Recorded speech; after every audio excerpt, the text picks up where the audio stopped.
আসসালামু আলাইকুম সবাইকে। অবাধ্য প্রণয় গল্পের 38 নাম্বার পার্ট। তো বেশি কথা না বলে চলুন গল্প শুরু করা যাক। রাইসা দুই হাতের সিঁড়ির রেলিং ধরে কয়েকটা সিঁড়ি নেমে এলো। প্রায় আর 4-5টা সিঁড়ি আছে ফ্লোরে যাওয়ার জন্য। আরেক ধাপ নামতেই বেকায়দাভাবে জুতোর তলা ফসকে গেল। সাথে সাথে দুই হাত রেলিং থেকে ছেড়ে গেল। আহ বলে চিৎকার করে উঠল। মুহূর্তেই তার পা মুচড়ে গেল। শরীরের ভারসাম্য হারিয়ে ফেললো। সিঁড়ি বেয়ে গড়িয়ে পড়তে লাগলো রাইসা। হঠাৎ মার্জিয়া চিৎকার করে বলে উঠল, রাইসা! অমনি হুড়মুড়িয়ে সিঁড়ি থেকে পরে পরে গড়তে গড়তে ফ্লোরে নামলো। নিচে এসে ধপাস করে পড়তে নিস্তব্ধ হয়ে গেল চারপাশ। রাইসা মেঝেতে পড়ে আছে, চোখ বন্ধ হয়ে গেল। সাথে তার ডান পা অস্বাভাবিকভাবে বাঁকানো। আহ বলে গুঙিয়ে যাচ্ছে। চোখ খুলতে চোখে পানি চলে এলো। তারপর আবারও বলল, আমার পা। মার্জিয়া দৌড়ে নিচে নেমে এলো। ও গড, রাইসা! আমি তোমাকে বলেছিলাম ওখানে দাঁড়িয়ে থাকতে, তুমি নিচে নামতে গেলে কেন? কথাটা আটকে গেল তার গলায়। রাইসা কাপা কণ্ঠে বলল, ও মা গো, ব্যথা করছে। তার পায়ের দিকে তাকাতেই বোঝা যাচ্ছে ফুলে উঠছে দ্রুত আর হালকা বেঁকে গেছে। মার্জিয়ার হাত কাঁপতে লাগলো। তারপর বলল, আমি কি করলাম? এত বড় সর্বনাশ করলাম তোমার? ঠিক তখনই কি হয়েছে?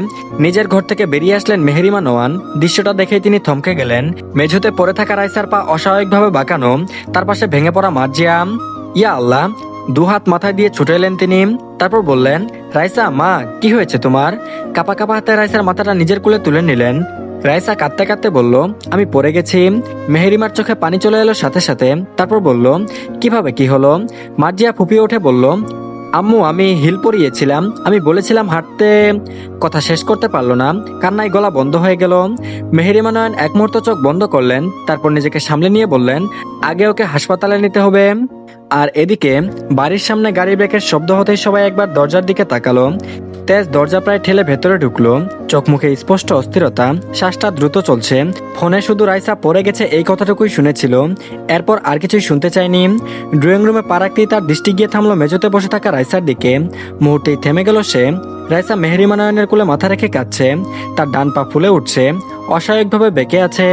তেজের চোখ এক সেকেন্ডের জন্য স্থির হয়ে গেল। তারপর ধীরে ধীরে তার চোয়াল শক্ত হয়ে উঠল। তেজ বলল, এটা কি করে হলো? গলাটা কেমন যেন ভারী হয়ে গেল। রাইসা কষ্টের মাঝেও চোখ তুলে তাকালো। তেজকে দেখেই তার চোখে জমে থাকা পানি গড়িয়ে পড়লো। মেহেরিমা নোয়ান আর মার্জিয়া দুজনে অনেক বরফ পানি ঢেলেছে, কিন্তু আঘাতপ্রাপ্ত স্থানে যেন সেকেন্ডেই ফুলে উঠছে। হাঁটুর প্রায় নিচে তাই জামা উঠিয়ে দুইজনে বেশ পানি ঢেলেছে। সবার চোখেই পানি। এমন দুর্ঘটনা ঘটবে তা আশা করিনি।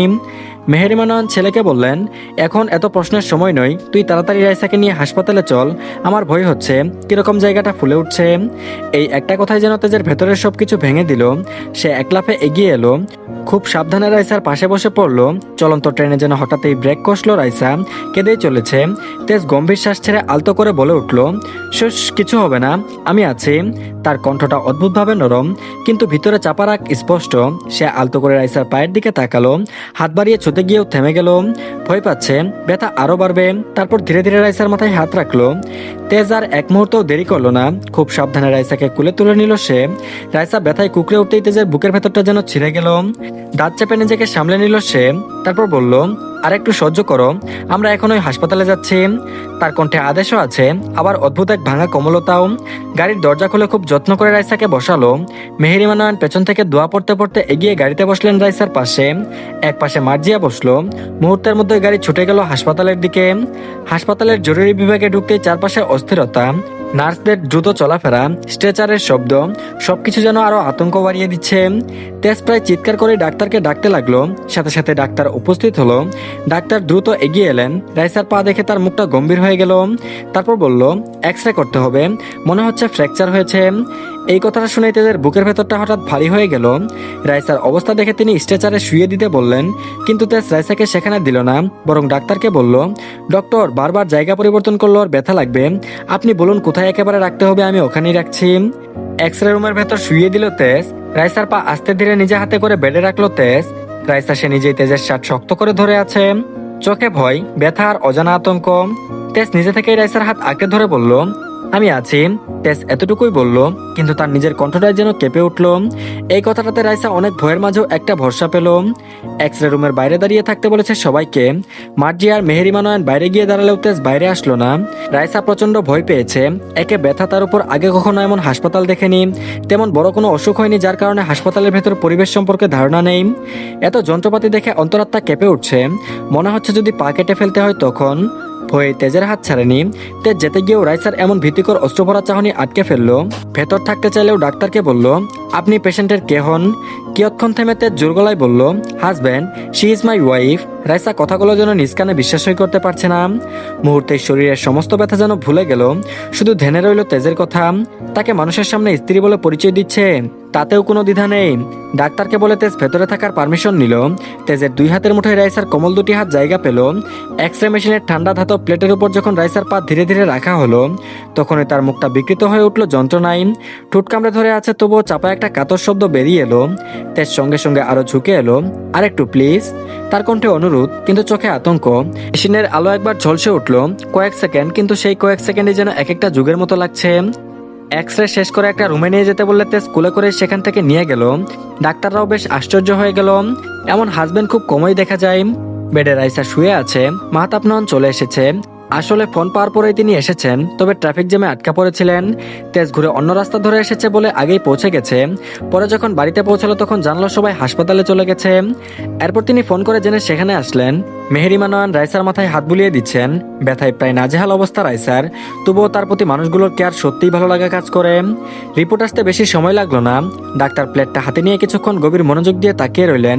তারপরে মুখটা গম্ভীর করে বললেন, হাড় ভেঙে গেছে, নিচের অংশে ক্লিন ফ্র্যাকচার, কিন্তু হাড়টা সরে গেছে, সেট করতে হবে।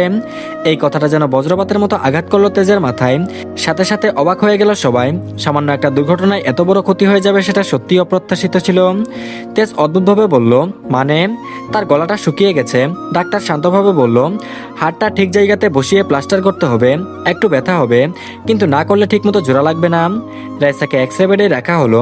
নার্সরা প্রস্তুতি নিতে শুরু করলো। চারপাশে যন্ত্রপাতির শব্দ, গ্লাভস পরার খসখস, তারপর তীব্র স্যানিটাইজারের গন্ধ। সব মিলিয়ে পরিবেশটা রাইসার জন্য হলো আরো ভয়ঙ্কর হয়ে উঠল। রাইসা তেজের হাত শক্ত করে ধরে চেপে ধরলো। তার কণ্ঠ কাঁপছে, চোখে পানি জমে আছে। তেজ এক মুহূর্ত চোখ বন্ধ করে নিজেকে সামলে নিল। তারপর তার কপালে আলতো করে ঠোঁট ছুঁয়ে বলল, আমি আছি, কিছু হবে না, ট্রাস্ট মি, কিচ্ছু হতে দিব না। তখন রুমে কেউ ছিল না। রাইসা ব্যথায় এত কিছু নজর আনলো না। এর মধ্যে ডাক্তার নার্সরা ঢুকলো। ডাক্তার খুব সাবধানে রাইসার পা ধরলেন। জাস্ট আপনি চোখ বন্ধ করুন মিসেস। রাইসা চোখ বন্ধ করে তেজের হাত শক্ত করে চেপে ধরল। তিনি ধীরে ধীরে হাতটা সোজা করার চেষ্টা করলেন। রাইসা আহ বলে চিৎকার করে উঠল। রাইসার চিৎকারে পুরো রুমটা কেঁপে উঠল। তার আঙ্গুলগুলো তেজের হাত প্রায় কেটে ফেলবে এমন ভাবে চেপে ধরেছে। চোখ বুজে মাথা একপাশে ঘুরিয়ে নিয়েছে। অস্ত্র গুড়িয়ে পড়ছে অবিরাম। তেজের বুকটা মোচড় দিয়ে উঠল। সে নিজেও দাঁত চেপে আছে, কিন্তু একটু হাল ছাড়লো না, বরং আরো শক্ত করে ধরে রাখলো। সে শেষ হয়ে যাচ্ছে বলে ডক্টরকে বলল, ডক্টর প্লিজ আসতে, ওর খুব কষ্ট হচ্ছে। সে বারবার বলছে, যেন নিজের মনকেই বুঝাচ্ছে। কয়েক মুহূর্ত তীব্র যন্ত্রণার পর ডাক্তার বললেন, হয়ে গেছে, হাড় জায়গায় এসেছে। এরপর প্লাস্টার করার কাজ শুরু হলো। সাদা ব্যান্ডেজে ভিজে থাকা প্লাস্টার স্তরের একের পর এক জড়িয়ে দেওয়া হচ্ছে রাইসার পায়ে। ধীরে ধীরে পুরো নিচের অংশটা মোটা শক্ত সাদা আবরণে ঢেকে গেল। রাইসা এখনো কাঁদছে, কাঁদতে কাঁদতে ক্লান্ত হয়ে পড়েছে। তেজ তার কপালে হাত রেখে চুপচাপ বসে আছে। চোখ দুটো লাল হয়ে গেছে, কিন্তু সে এক ফোঁটা অশ্রুও ফেলছে না। ডাক্তার কাজ শেষ করে বলল, প্লাস্টার 6 থেকে 8 সপ্তাহ থাকবে, পায়ে ভর দেওয়া যাবে না, পুরো বিশ্রাম নিতে হবে। সবকিছু শেষ হলে রাইসাকে বেডে শুইয়ে দেওয়া হলো। সে আধখোলা চোখে তেজের দিকে তাকালো। ব্যথা, ক্লান্তি আর অদ্ভুত এক শান্তি মিশে আছে তার দৃষ্টিতে। রাইসার চোখ ধীরে ধীরে বন্ধ হয়ে এলো। এটুকু সময় এত যন্ত্রণা ভেতর দিয়ে গেছে যে এমনি দুর্বল শরীর তার উপর এত যন্ত্রণা সহ্য করতে হয়েছে। তাই এখন গভীর ঘুমে মগ্ন। ডাক্তার নিজে ঘুমের ইঞ্জেকশন পুশ করেছে পরে, যাতে ঘুমালে শরীরে কিছু ব্যথা থেকে মুক্তি পায় এই ঘুমের সময় পর্যন্ত। তেজ অনেকক্ষণ চুপচাপ বসে রইল। রাইসার নিঃশ্বাসের ওঠানামা দেখছিল। ঘুমের ওষুধে ডুবে থাকা মেয়েটার মুখটা ফ্যাকাশে, তবুও কেমন শান্ত।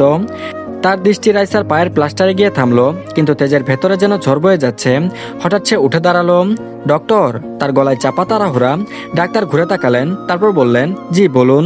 তেজ একটু থেমে নিজেকে সামলে নিয়ে বলল, ওকে কি আজকেই বাসায় নিয়ে যাওয়া যাবে?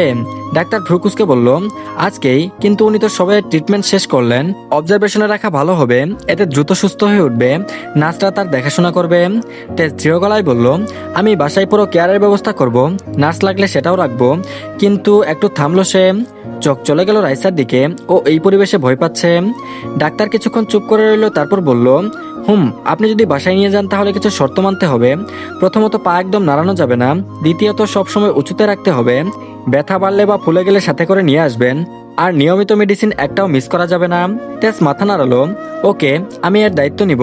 এমন কিছু হবে না যার দ্বারা কোনোরূপ ক্ষতি হয়। মেহেরিমা নয়ন এগিয়ে এসে বলল, ডাক্তার সাহেব, বাসায় নিলে কোনো ঝুঁকি হবে না তো? ডাক্তার শান্ত স্বরে বললেন, যদি ঠিকমতো কেয়ার করেন তাহলে সমস্যা হবে না, তবে খুব সাবধানে রাখতে হবে। কিছুক্ষণ পর নার্সরা কাগজপত্র নিয়ে এলো। ছাড়পত্রের ফর্মালিটি শেষ করতে করতে প্রায় আধা ঘন্টা কেটে গেল। তেজ নিজেই সবকিছু দ্রুত সাইন করলো। তারপর আবারও রাইসার কাছে গিয়ে দাঁড়ালো। ঘুমন্ত রাইসা জানতেই পারলো না তাকে বাড়িতে নেওয়া হচ্ছে। তেজ খুব সাবধানে তাকে কুলে তুলে নিল। আবার এবার রাইসা আগের মতো কুকড়ে উঠলো না। ঘুমে আচ্ছন্ন শরীরটা নিস্তেজ হয়ে গেছে বুকের ভেতর। কিন্তু তেজের হাত আরো শক্ত হয়ে নরমভাবে নিল, যাতে এক ফোঁটাও যেন ব্যথা না লাগে। মার্জিয়া নিচু স্বরে বলল, আস্তে ভাই। পাপ্পা। তেজ বলল, আমি দেখছি। তার কণ্ঠে এমন একটা দৃঢ়তা যেন কারো কোনো কিছু বলার দরকার নেই। গাড়িতে ওঠানোর সময় কেউ কাউকে ধরতে দিল না, নিজে আস্তে করে বসালো। তারপর নিজের হাত দিয়ে পা একটু উপরে রাখলো সিটের উপর। মেহেরিমা নয়ন রাইসার মাথার কাছে বসে তার বুকে রাইসার মাথা দিলেন। মার্জিয়া বেশ সাবধানতার সাথে রাইসার পা ধরে রাখলো। বাড়ির সামনে আসতেই গাড়ি থামাতেই কাজের লোক দৌড়ে এলো। সে আবার রাইসাকে কুলে তুলে নিল। বাড়িতে প্রবেশ করতে মেহেরিমা নয়ন বলল, রাইসাকে ওর রুমে না রেখে আমার রুমে দিয়ে যা, আমি সবসময় থাকতে পারবো। আবার সেই উঁচুতে রাখার কোনো দরকার নেই, আগে সুস্থ হোক। মাহাতাব নয়নও সাই দিল, কিন্তু তেজ তাদের কথায় বিন্দুমাত্র তোয়াক্কা না করে চলে যেতে লাগলো। সিঁড়ি দিয়ে ওঠার সময় একবার থেমে থেমে পিছু করে সবার উদ্দেশ্যে বলল, ওকে আমার রুমে নিয়ে যাচ্ছি, তোমরা গিয়ে সেখানেই দেখে রেখো। আর আমি 2জন নার্স রাখবো, তোমাদের পাশাপাশি ওরাও দেখাশোনা করে নেবেন দিনের বেলা। তেজ চলে গেল। পেছনে 3জনের ওই দৃষ্টি কেবল অবাক অপ্রত্যাশিত স্বপ্নের মতো। রাইসাকে সামনে আসার জন্য বারণ করেছিল, কিন্তু হুট করে এতটা কেয়ার তাদের বোধগম্য হলো না। একে অপরের দিকে শুধু চেয়ে রইল। যদিও মেহেরিমা নয়ন কিছুটা আন্দাজ করেছিলেন তার ছেলের সম্পর্কে, কিন্তু খালবিল পেরিয়ে জল নদী নালাতেও পৌঁছে গেছে এই অদূর প্রত্যাশা ছিল না। তেজ ধীরে ধীরে রাইসাকে বিছানায় শুইয়ে দিল, তারপর নিজের হাতে পায়ের নিচে বালিশ গুজে দিল। এত যত্ন, এত সাবধানতা মেহেরিমা নয়ন তাকিয়ে রইলেন। মার্জিয়া আর তিনি উপরে এসেছেন পিছনে পিছনে, একা সামলাতে পারবে কিনা ভেবেই। তিনি মনে মনে শুধু একটা কথাই বললেন, এই ছেলেটা সত্যি আমার সেই ছেলে। তো ধন্যবাদ সবাইকে, এই পার্টটি এই পর্যন্তই। পরবর্তী পার্ট দিয়ে দেওয়া হয়েছে, সবাই দেখে নিন। আর তার আগে সবাই চ্যানেলটিকে সাবস্ক্রাইব করে দিয়েন, আর ভিডিওতে অবশ্যই লাইক দিয়েন। তো ভালো থাকবেন সবাই, আল্লাহ হাফেজ।